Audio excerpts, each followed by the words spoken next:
마음이 굉장히 중요한데 이 마음은 말입니다. 그냥 마음이 아니에요. 마음에는 기능이 있어요. 몇 가지의 기능이 있는데 크게는 4가지의 기능이 있다고 봐야 됩니다. 하나는 지적인 기능이지요. 지식적인 기능입니다. 사람이요, 내가 알았어 할 때는 우리가 머리로 아는 것 같아요. 하지만 내 마음에서 동의하지 않으면 그것은 내 것이 아닙니다. 내 마음에서 동의를 할 때에 알게 된 새로운 것들이 내 지식이 되어서 남는 거예요. 그런데 이 지적인 영역이 고장난 사람들은요, 문제가 있어요. 어떤 문제냐. 남이 안 될 것은 되게 보여요. 남이 안 된다고 하는 것은 자꾸 되게 보이고, 또 남이 된다고 하는 것은요, 안 되게 보여요. 반대 현상이 일어나요. 그래서 지적인 영역이 고장난 사람들은 사업을 하면 백전백패를 하게 되어 있습니다. 그러니까 지적인 영역을 먼저 치유받고 사업을 해야 될 게 되게 보이고 안 될 게 안 되게 보이면서 지혜를 얻을 수 있다는 사실입니다. 네. 그래서 꼭 지적인 영역이 고장난 분들이 고집도 세요. 자기 주장이 강하면서 누구와 타협을 잘 하지 않으려고 그래요. 지적인 영역이 고장났기 때문에. 이것들은 언제 일어나는 일이냐. 어릴 적에 분명히 자기 자신이 했던 대답이 맞았는데, 예를 들자고 하면은 자기 대답이 틀렸다고 위에 권위자가 인정을 하지 않았을 때에 지적인 영역에 대한 고장이 나게 되어 있다는 거예요. 네. 그 다음에 또 우리 마음에는 정적인 영역이 있어요. 정적 영역. 이게 굉장히 중요해요. 울고 웃는 것이 어디의 영역이냐? 정적인 영역입니다. 대부분 마음의 상처를 받았다고 할 때는요, 정적인 영역이지요. 감정적인 영역이 굉장히 상처를 많이 받는 거예요. 쉽게 받는 거예요. 자존심 상했다. 나를 무시했다. 멸시했다. 가장 큰 상처는 뭐냐 하면은요, 거절감의 상처와 멸시감이거든요. 그것들을 어디서 받는 거예요? 정적인 영역에서 받는 것이다. 그래서 정적인 영역이 고장나면요, 사람이 웃을 때 웃고 또 울 때 울어야 되는데 반대 현상을 일으키기도 하는 겁니다. 예를 들어서 예전에 그 뽀빠이 이상용 씨가 어디에 군부대 위문 가는 그런 프로그램 TV에서 방영을 한 적이 있는데, 거기에 이렇게 보니까요, 막 이 소녀시대라든지 이런 댄싱 가수들이 나오면 청년들이 얼마나 혈기왕성합니까? 막 나와가지고 앞에 춤을 추고 그러잖아요. 막 정말 춤을 추고 막 그러는데 갑작스럽게 이때 음악이 딱 나오죠. 엄마가 보고플 때 엄마 사진 꺼내놓고, 이 음악이 딱 나오면은 모두 다가 숙연해집니다. 그리고 그렇게 기뻐서 뛰고 이랬던 청년들이 막 울기를 시작합니다. 근데 이때에 보면 카메라가 쫙 돌리는데 어떤 청년이, 어떤 이 군인이 말이에요, 옆에 친구가 우는데 막 찌르면서 키득키득거리고 웃어요. 그리고 막 때려요. 울지 말라고. 이게 뭐예요? 정적인 영역이 고장난 거예요. 그래서 울고 웃고를 자기 마음대로 못하는 거예요. 여러분, 우리는 때로는 눈물을 흘릴 수 있어야 됩니다. 우리에게 하나님이 주신 굉장한 소중한 것들인데 피가 소중한 거예요. 눈물이 소중한 거예요. 땀이 소중한 거예요. 3가지 이 액체는 굉장히 소중한 것인데, 눈물은 우리의 영혼을 닦아내는 물과 같은 것이다. 생수와 같은 것이라는 거예요. 그래서 울 수 있어야 되는 거예요. 그리고요, 웃을 수 있어야 되네요. 웃을 수 있어야 돼요. 예배 시간에도 너무 거룩하셔가지고 아주 웃는 이런 거 전혀 안 하는 그런 분들도 있는데, 그거는 거룩이 아니고 거북한 겁니다. 거북과 거룩을 구별할 수 있어야 되는 거예요. 예. 아주 거룩, 그게 거룩이 아니죠. 거북한 거죠. 그래서 이 정적인 영역이 사람이 회복될 때에 남들의 아픔이 내 아픔처럼 느껴지는 거예요. 남들의 눈물이 내 눈물처럼 느껴지는 거예요. 남들의 고통이 내 고통처럼 느껴서 같이 뒹굴고 같이 기도하고 같이 생활하고 같이 부르짖고 그래서 같이 응답을 받을 수 있는 거예요. 이게 안 되면 너는 나는 나가 되는 거예요. 특별히 교회의 사역자들이요, 이 영역이 살아있어야 돼요. 예, 특별히 중보기도 팀들은요, 이 영역이 살아있어야 어떤 분의 중보기도를 내 기도처럼 해줄 수 있는 거예요. 목회자가 이 영역이 살아있어야 성도들의 아픔이 내 아픔이 되어서 철야기도도 할 수 있고 금식기도도 할 수 있고 목숨을 걸고 같이 동고동락을 할 수가 있는 거예요. 이 영역이 너무 소중한 거예요. 그래서 이 영역이 고쳐져야 된다. 그렇게 될 때 주변이 행복해지고 나를 통해서요, 굉장한 하나님의 사랑이, 예수님의 사랑이, 십자가의 은혜가 증거되게 되어 있다는 거예요. 보세요, 여러분. 똑같이 악수를 해도 정말 내 마음을 알아주는 그분이 손을 잡는 것과 안녕하세요 이런 거하고는 다른 거예요. 똑같이 손을 잡아줘도. 그래서 예수 믿는 사람들은 이 정적인 영역이 빨리 회복되어서 누군가와 내가 하나가 되고 예수님과 하나가 되고 이런 공동체의 아름다움을 이끌어 가야 되는 거예요.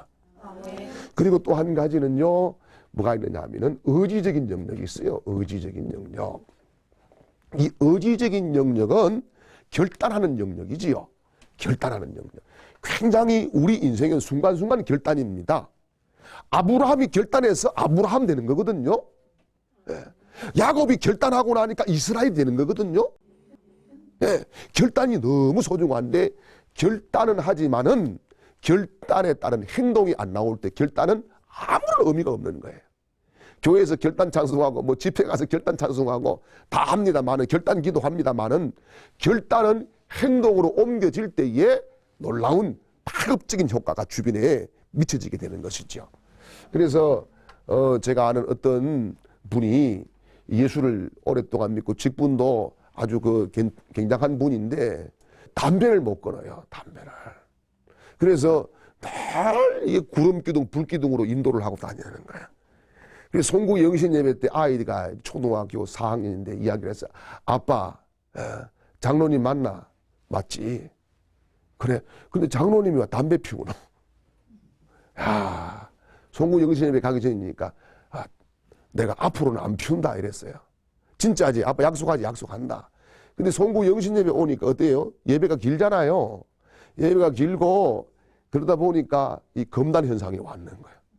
검단 현상이 와가지고 집에 막 불이 나게 달려가가지고 베란다에서 아빠가 또 구름기둥, 불기둥으로 탁 이렇게 인도를 받고 있는데 아들이 그랬습니다. 아빠, 아까 안 피운다 그랬잖아. 앞으로 안 피운다면서요? 이러니까 아빠가 하는 말이 이 녀석아 봐봐라 똑바로 내가 옆으로 피우고 있다. 이게 뭐예요? 의지가 고장난 현상이라는 겁니다. 결단을 했지만은 결단이 삶으로 이어지지 못하는 거. 이게 마음이 고장난 상태의 모습이라는 거예요.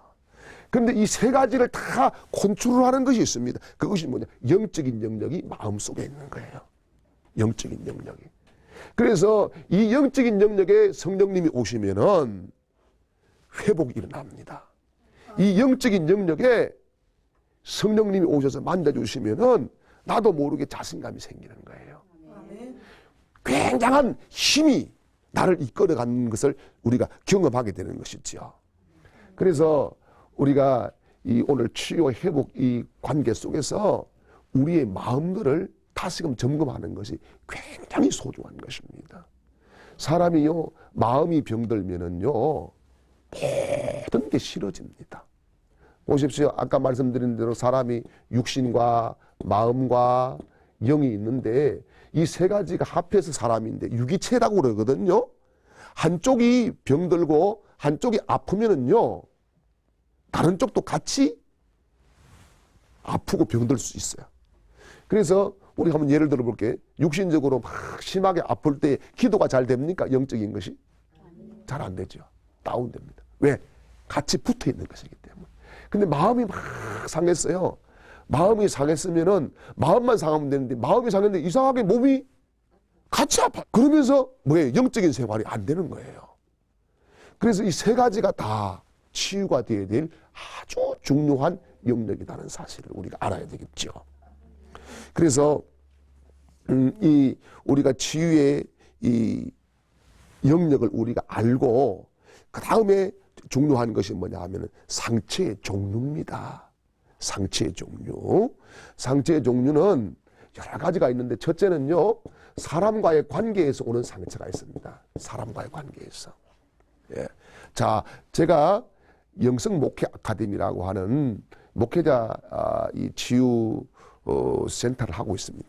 네. 그런데 이 목사님들이 가끔씩 치유를 받으러 세미나를 하기 때문에 사모님들 같이 오는데요.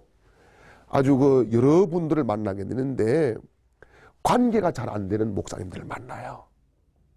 관계가 잘 안 되는 분. 근데 이런 분들이 문제가 뭐냐 하면은 사람으로부터 상처를 입은 거예요. 그래서 분명히 그 성도 집에 신방을 가야 되는데 신방을 안 가는 거예요. 사람 만나는 게 두려우니까. 왜? 사람으로부터 뭘 받았어요? 상처를 받았기 때문에. 예. 근데 사람으로부터 오는 상처는요, 여러 가지가 있지만은 특별히 어머니 태중에서부터 오는 상처도 있다는 사실입니다. 여러분, 의학적으로는 생명이라고 할 때에 출생과 동시에 사람으로 보고 생명으로 봅니다만은 성경은요, 잉태와 동시에 생명으로 본다는 말씀이죠. 그 잉태가 되었을 때에 뭐예요? 상처 주는 말을 주변에서 한다든지 이럴 때에 그 상처를 안고 태어나게 돼 있어요. 그리고 쭉 오면서 여러 가지 문제들이 많이 일어나는 거죠. 이럴 때면은 준비가 안 됐어요. 충분한 경제적인 준비가 안 됐는데 결혼을 해가지고 임신이 덜컥됐어요. 키울 일이 막막하잖아요. 그래서 이 아이를 없앨까 안 없앨까 막 갈등을 하다가 애가 태어났어요. 이러면은 이런 아이는 분명히 뭐냐? 자신감이 없습니다. 누구 앞에 서면은 떨리고 두렵고 자신감이 없어지게 돼 있어요. 그게 뭔가 하면 사람으로부터 오는 상처라고 하는 사실입니다. 예. 그 다음에 환경에서 오는 상처가 또 있어요. 환경에서 오는 상처. 환경에서 오는 상처는 어떤 것이냐. 저도 이제 가끔씩 그런 이야기를 합니다만은 저는 어릴 적에 검은 고무신밖에 안 신어봤어요. 명절 때 되면 이제 운동화 하나 사주는데 항상 검은 고무신, 검정 고무신 있지 않습니까? 그거를 신고 다니는데 제가 발이 230mm면 우리 아버지는 선견지명이 계셔가지고 235를 사다 주시는 거야. 240을 사다 주시고. 왜? 발이 클 걸 미리 대비해가지고. 항상 대비성이 충실했어. 근데 이게 놀라운 것은 내 발이 크면서 신발을 끌고 다니니까 고무줄이 늘어나듯이 신발이 늘어나는 거예요. 한 번도 맞는 신발을 못 신어본 거예요. 그래서요, 어느 날은 제가 정말 맞는 신발 신었으면 좋겠다 해서 연필 까는 칼을 가지고 살짝 오려가지고 우리 아버지한테 아빠, 내가 학교 갔다 오다가 나무 뿌리에 걸려서 넘어졌는데 신발이 이렇게 찢어졌어요. 새 걸로 좀 맞는 걸로 사주세요. 이랬더만 우리 아버지가 국가수에는 안 보냈지만 정밀 금식을 해보니까 칼로 한 거라. 그래가지고 정말 제가 그냥 완전히 막 회초리를 얼마나 맞고 벌을 쓰고 예, 그렇게 했거든요. 그 이후에 내가 신발에 대한 상처, 환경의 상처가 생겼는 거야. 그래서 지금도요, 어디 가면은 신발 가게 앞에 가 있어요. 이 환경으로부터 오는 상처지요. 그래서 환경으로 오는 상처 중에서는 중요한 것이 가난이라고 하는 거예요. 가난. 가난해서 배우고 싶은 거 못 배웠고, 먹고 싶은 거 못 먹었고, 입고 싶은 거 못 입고. 친구들은 다 수학여행 갔는데 나만 수학여행 못 갔어요. 예, 그러면은 이게 어른이 되어서 결혼 생활하고 있음에도 불구하고 그 상처 때문에 이게 과거만 생각하면은 굉장히 어느 날 괜히 눈물이 나와요. 요즘처럼 봄에 수학여행 갈 때에 이런 계절에는 괜히 벚꽃만 봐가지고도 눈물이 나. 옛날 때문에. 옛날 생각을 자꾸 해가지고. 예. 가을에 단풍이 들 때에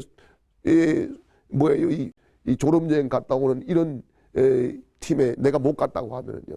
가을이 그렇게 싫어지는 거예요. 가을은 쓸쓸해. 가을은 외로워. 가을은 나 혼자 있는 거예요. 이런 감정이 계속적으로 살아나게 되어 있는 거예요. 이게 뭐예요? 환경이 주는 상처라고 하는 사실이에요.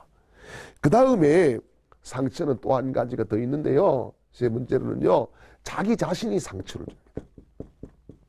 자기 자신의 정체성을 몰라요. 예수님을 믿고 나면 우리는 새로운 법률적인 권세가 확보된 줄 믿습니다. 하나님의 자녀가 되는 권세를 주셨으니 과거 완료형이죠. 예. 그런데 이 자기 정체성을 늘 잃어버리는 거예요. 그래서 조그만 환경이 어려우면은 그래 내가 그렇지, 내 운명은 그런 거야, 내 팔자는 그런 거야, 뭐 내가 하는 것이 고작 그렇지, 자꾸 자기 자학을 하게 돼 있어요. 자기 자학을 하면서 자기에게 상처를 계속 주는 것이죠. 이게 굉장히 인생에 나쁜 영향을 주게 되어 있습니다. 예수님께서 왜 십자가에서 죽어주셨어요? 우리를 회복시켜 주시기 위해서, 자녀의 권세를 주시기 위해서. 그래서 주님이 그러죠. 나를 믿는 자는 나보다 더 큰 일을 행할 것이다. 그래서 자기 자신을 신뢰해야 됩니다.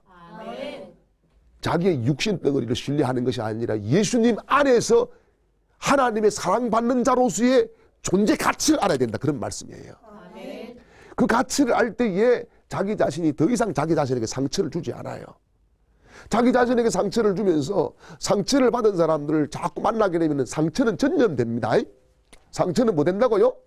예, 전염이 됩니다, 상처가. 그래가지고 상처 동호회도 만들고 상처 그룹을 만들고 이러면 안 되는 거예요. 예.